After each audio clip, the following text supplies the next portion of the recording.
तो भी जिसको कहते हैं कि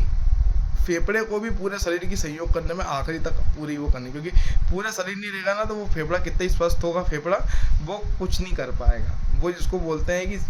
शरीर नहीं रहेगा तो वो भी नहीं रह पाएगा। तो ये जिसको बोलते हैं को डिपेंडेंसी अपनी जगह पर है, और ये जिम्मेदारी को एक है अपन जिसको बोलते हैं कि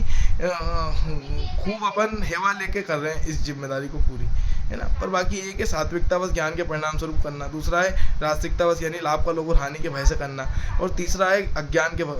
उससे करना, यानी कि कोई अपने दूसरा व्यक्ति अपने को समझदार व्यक्ति है, इसको बोलते हैं कि लाभ के लोभ और हानि के भय से ये जिम्मेदारी पूरी करवाने वाला व्यक्ति अपने को उल्लू बना करके और अपने से ये जिम्मेदारी पूरी करवा ले। तो भगवान तीन तरीके से, भगवान के शिव के शूल तीन ही है। सबसे पहले ज्ञान से शिव करवाना चाहते हैं, सात्विकता से तुमको करते बने तो कर लो, नहीं तो रहने दो। और उसके बाद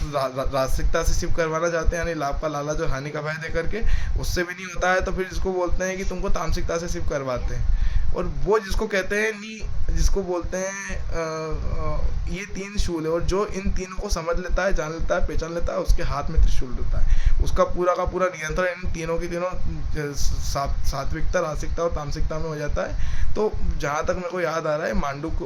उपनिषद कौन है, उसके अंदर इसको कहते हैं, बहुत कम श्लोक हैं और उनमें आंतरिक इंद्रिय और बाहरी इंद्रिय और सबकी चीज़ों के बारे में पूरा का पूरा सब बताया हुआ है। तो कुल मिला करके